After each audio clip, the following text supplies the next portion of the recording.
Hello दोस्तों, कैसे हैं आप सब। एक नई कहानी के साथ मैं आपका स्वागत करती हूँ। उम्मीद है कि कहानी आपको बेहद पसंद आएगी। आज की हमारी कहानी है गृह लक्ष्मी। फोन की घंटी बजी और शिवानी ने फोन उठाया। उधर से कोई बोला, भाभी, और रोने की आवाज आने लगी। शिवानी ने प्यार से पूछा, क्यों रो रहे हो, छोटे बच्चे की तरह। अमित रोते हुए बोला, भाभी, और फिर सुबकने की आवाज आने लगी। शिवानी बोली, पहले चुप हो जाओ। अमित थोड़ा शांत होकर बोला, भाभी प्लीज भैया को छुड़ा दो, मुझसे ऐसी बात मत करो, फोन रखती हूँ मैं। शिवानी यह कहते हुए फोन रखने लगती है। तभी उधर से आवाज आई, भाभी प्लीज फोन मत रखना, भाभी भैया की गलती नहीं है। क्या कह रहे हो तुम, तुम्हें पता भी है मुझे तुमसे इस विषय में कोई बात नहीं करनी। कुछ और बात है तो बताओ भाभी, मैं जानता हूँ। अमित रूंधे हुए स्वर में बोला। शिवानी न चाहते हुए भी थोड़े गुस्से में बोली, क्या जानते हो, यह ही कि भैया ने आपको मारा, और क्यों मारा ये भी जानता हूँ। अमित थोड़ा धीरे से बोला। शिवानी को अब गुस्सा आने लगा और वह थोड़ी तेज आवाज में बोली, ये सब कहने को तुम्हें किसने कहा। भाभी किसी ने नहीं, मम्मी पापा तो किसी वकील से मिलने गए हैं, उन्होंने तो आपसे बात करने को मना किया है। अमित ने जवाब दिया। तो फिर क्यों बात कर रहे हो, तुम इन सब बातों में मत पड़ो। शिवानी गुस्से से बोली। कैसे ना पड़ूं, वो मेरे बड़े भाई ही नहीं सब कुछ है, मैं उनके बिना कैसे जीऊंगा। गलती मैंने की है और सजा भैया भुगत रहे हैं। अमित कहकर चुप हो गया। तुमने कोई गलती नहीं की, तुम्हारे भैया ने मुझे मारा, एक बार भी नहीं 2 बार। पहले थप्पड़ मारा और फिर अगले दिन गला दबाने की कोशिश की। शिवानी झुंझुलाहट में सब बोल गई।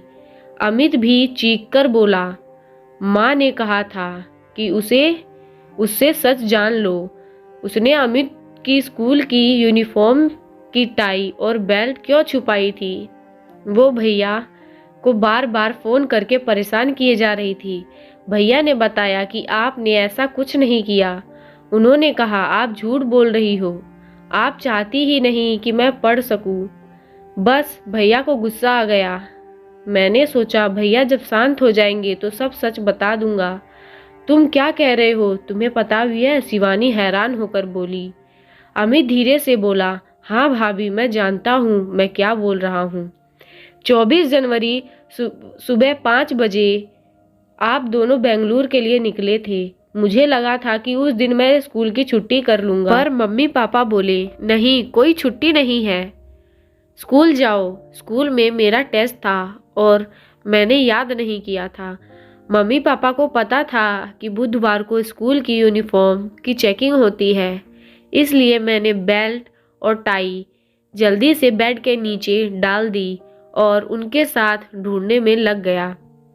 बस ढूंढते ढूंढते समय कट गया। मम्मी को लगा आप छुपा कर गई हैं।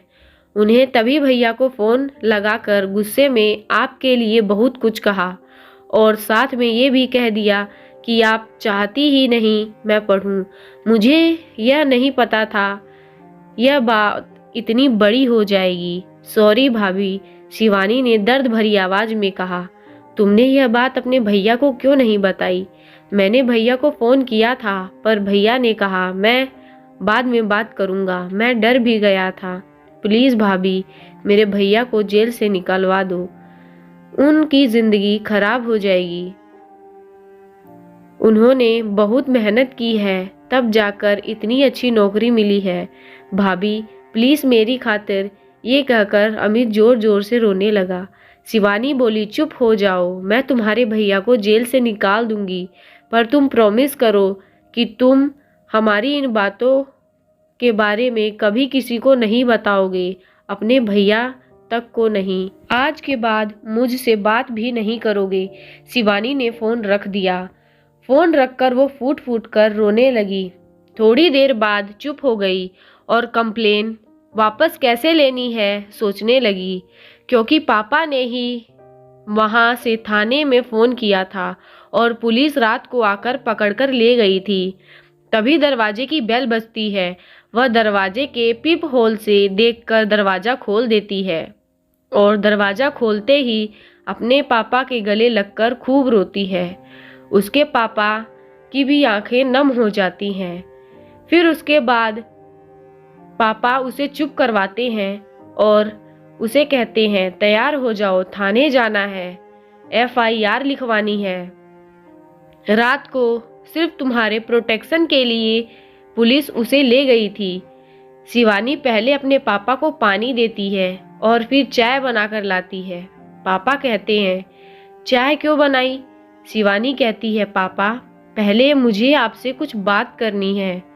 और फिर वह बैठकर सब बातें बताती है। बातें सुनकर पापा एक गहरी लंबी सांस लेते हैं और कहते हैं, तो अब तू क्या करना चाहती है? दुखी मन से पूछते हैं। पापा मुझे कुछ करना नहीं, बस आप उस इंसान को जेल से निकलवा दो और अब मैं अपनी जिंदगी खुद जीऊंगी। आप के साथ घर जाऊंगी और नौकरी करूंगी, बस अभी और कुछ नहीं। उसके पापा उसे सर पर हाथ रखकर एक लंबी सांस लेते हैं और कहते हैं, बेटा वो तेरा घर है और सदा तेरा घर ही रहेगा। भावुक हो उठते हैं। फिर अपने को संभालते हुए कहते हैं, तू जो चाहे कर, बस खुश रहने की कोशिश कर। और खुद के आंसू संभाल नहीं पा रहे थे। ऐसा ही होता है बाप का प्यार। आए तो थे रोज से भरे हुए, ये सोचकर कि उसे सजा दिलवाकर ही चैन की सांस लेंगे, पर बेटी के आंसू और बात ने शांत कर दिया था। कभी कभी घर की छोटी छोटी बातें घर को तबाह कर देती हैं, घर बसने से पहले ही उजाड़ देती हैं, सपनों के ताजमहल मिनट में ढेर कर देती हैं।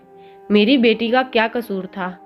ये सब सोचते हुए उठते हैं और शिवानी से सामान पैक करने को कहते हैं। फिर पापा बेटी थाने जाने के लिए निकल जाते हैं। आपको ये कहानी कैसी लगी कमेंट करके बताएं। चैनल को लाइक शेयर और सब्सक्राइब करें। पूरा वीडियो देखने के लिए आपका बहुत बहुत धन्यवाद।